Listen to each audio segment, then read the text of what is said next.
Hey everyone, welcome to my channel. তো আজকে আমি তোমাদের সাথে শেয়ার করব গরমকালে আমি গোপালের সেবা কিভাবে করি। আমি কিন্তু তেমন কোনো নিয়ম করি না, খুব সাদামাটাভাবে গোপালের আমি সেবা করি। যারা স্কুল কলেজে পড়ছো আর তারা গোপালের সেবা করতে চাইছো, তারা কিভাবে গোপালের সেবা করতে পারবে আর খুব ইজি বা সিম্পলভাবে, সেটাই আমি তোমাদের সাথে আজকে শেয়ার করব। আসলে কি জানো, ঠাকুর নিয়ম বা অনেক কিছু জিনিসপত্রে তিনিরা খুশি হন না, তারা শুধু একমাত্র আমাদের মনের ভিতরে থাকা ভক্তিটাতে তিনিরা খুশি হন। তাই আমি খুব সাদামাটাভাবে আমি গোপালের সেবা করি।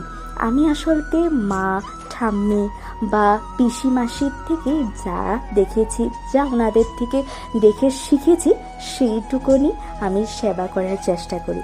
তাই গোপালকে সকালবেলা ঘুম থেকে তুলে আমি একটু সময় বসিয়ে রাখি, আর যে কাপড় চোপড়গুলো আমি রাতে বিছানা করার সময় ইউজ করেছিলাম সেগুলোকে ভাঁজ করে একটি ঝুড়ির মধ্যে রেখে দিই। এভাবে রেখে দিলে ওনার জিনিসগুলো আবার বের করতে খুব সুবিধে হয়। আর একটু সময় ওনাকে রেখে দেওয়ার পর একটু ভিজে টাওয়েল দিয়ে মুছে দিই। তারপর আমি ওনাকে স্নান করাই। আমি এখানে একটি ঝুড়ির মধ্যে কিন্তু সব কিছু জিনিস রাখার চেষ্টা করি যাতে বের করতে খুব সুবিধে হয়। আর প্রত্যেকটি জিনিস, মুকুট থেকে নিয়ে জুয়েলারি, ড্রেস, সব কিছুই আমি নিজের হাতে বানাই। খুব ডিজাইনার ওয়েতে আমি জিনিসগুলা ওর বানাতে খুব পছন্দ করি। আমার কিন্তু খুব ভালো লাগে জানো গোপালকে সাজাতে, সেটাই আমার সব থেকে বেশি পছন্দ মতো কাজ, জানো গোপালকে খুব সুন্দরভাবে সাজানোর। ওর যেই পরিমাণে কাপড় রয়েছে বা জুয়েলারি রয়েছে, মা ঠাম্মি বলে আমাকে, এত কাপড় তো উনাদের বা আমারই নেই যত ওর রয়েছে। এবার ওকে স্নান করাবো, আর স্নানের জলেই তুলসী পাতা, ফুল, চন্দন আর ওগুলো দিয়ে আমি ওকে স্নানটা করাই। তো পাত্রতেও আমি আগে সেখানে তুলসী পাতা রেখে দিই আগে থেকে, তারপর সেই জল দিয়ে আমি স্নান ওকে করিয়ে দিই। সময় সময় কিন্তু আমি গোপালকে ঘি, মধু, গোপীচন্দন এগুলো দিয়েও স্নান করাই, যাতে চকচকে ভাবটা থাকুক ওর মধ্যে। কারণ আমরাও তো বিভিন্ন জিনিস ইউজ করি, তাই না? তাদের ক্ষেত্রেও ঠিক তেমনটাই হয়। আমি কিন্তু অন্য কিছু জিনিস ইউজ করি না। এই যে অনেকের দেখেছি যে বডি লোশন ইউজ করে, এই সে বিভিন্ন কিছু, কিন্তু আমি না, ওকে যেমনটা বাড়ির সদস্য মনে করি তেমনটা ওকে ঠাকুর হিসেবেও দেখি। তাই ঘি, মধু, চন্দন, টক দই এগুলো দিয়ে ওকে স্নান করিয়ে দিই। তারপর স্নান সেরে ওকে একটি শুকনো টাওয়েল দিয়ে গাটা ভালো করে মুছে দিয়ে ওকে অঙ্গবস্ত্রটা পরিয়ে নিলাম। তারপর এই কাপড়টা দেখো একদম নতুন আমি বানিয়েছি, এটাও কিন্তু খুব যত্ন করে আমি বানিয়েছি। মানে আমি বলেছি না, ওর প্রত্যেকটি জিনিস আমি নিজের হাতে তৈরি করতে আমি বেশি পছন্দ করি। আর তোমাদের সাথে কিন্তু আমি একদিন ওর এত মুকুট আর ড্রেস আছে, সেই ড্রেসগুলো সব কিছু আর জুয়েলারি কিন্তু তোমাদের সাথে শেয়ার করব। ওর যেই পরিমাণে জুয়েলারি আর ড্রেস রয়েছে না, কি বলবো, আর মানে জায়গা নাই রাখার, এতগুলো জিনিসপত্র ওর রয়েছে। তো তারপরে ওকে কোমরবন্ধ আর গলার একটি নতুন হার ড্রেসের সাথে ম্যাচিং করে পরিয়ে দিলাম। আর তারপর ওর বিছানাটাতে এখানে আমি বসিয়ে দিয়েছি। এই বিছানাটাও কিন্তু আমি ফ্লিপকার্ট থেকে নেওয়া। তারপর ভালো করে ওর এবার শৃঙ্গার করে দেব। তো আমি খুব কনফিউজ ছিলাম এই দুটো মুকুটের মধ্যে কোনটা পরাবো, তাই আমি পরিয়ে দেখছিলাম যে কোনটা পরলে বেশি মানাবো। তো এই দুটোটা মুকুটও কিন্তু আমি নিজের হাতেই বানানো। দেখো কত সুন্দর লাগছে, তাই না? তোমরা কিন্তু কমেন্ট করতে পারো, যদি এরকম মুকুট বানাতে কিভাবে বানিয়েছি সেটা দেখতে চাও, তোমরা কিন্তু অবশ্যই কমেন্ট আমাকে করে দিও। তারপর দুটোর মধ্যে এই মুকুটটা বেশি ভালো লাগছিল, তাই এটা পরিয়ে দিলাম।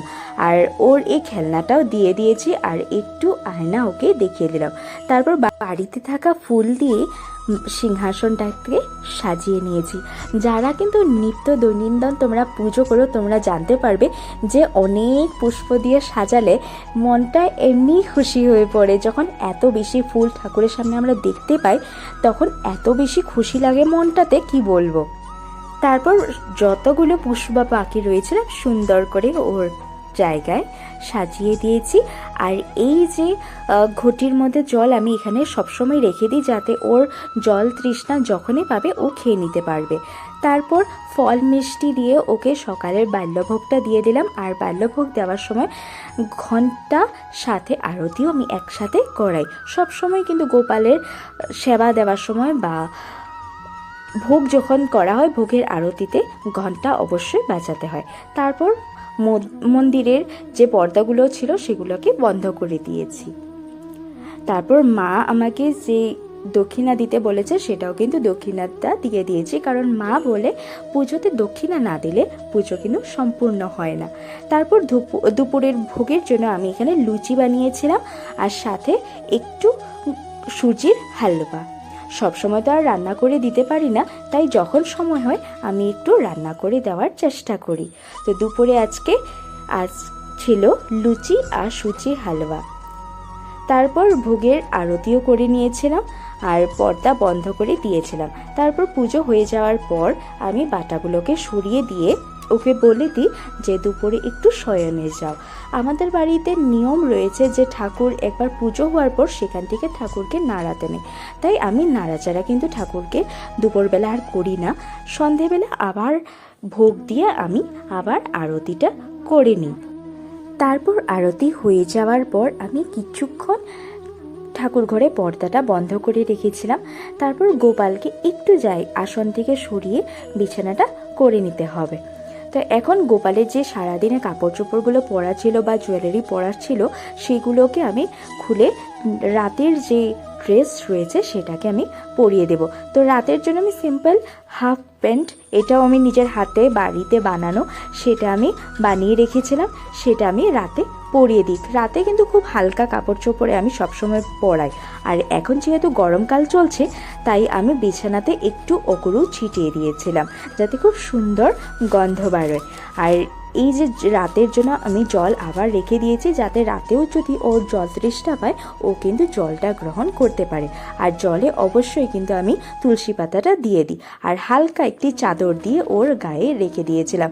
আর খুব গরম লাগতে পারে তাই চাদরটা কিন্তু আমি একদম গায়ের উপর হালকা করে দিয়ে রেখেছি আর সুন্দর করে মশারিটা বন্ধ করে দিয়েছিলাম। তো ভিডিওটা ভালো লাগলে অবশ্যই চ্যানেলটাকে সাবস্ক্রাইব করে দিও আর একটি লাইক করে দিতে কিন্তু ভুলে যেও না। আর তোমরাও এভাবে গোপালের কিন্তু খুব সাদামাটাভাবে সেবা করতে পারো। তো দেখা হচ্ছে আবার আগামীকাল একটি নতুন ভিডিও নিয়ে। এখনের জন্য টাটা।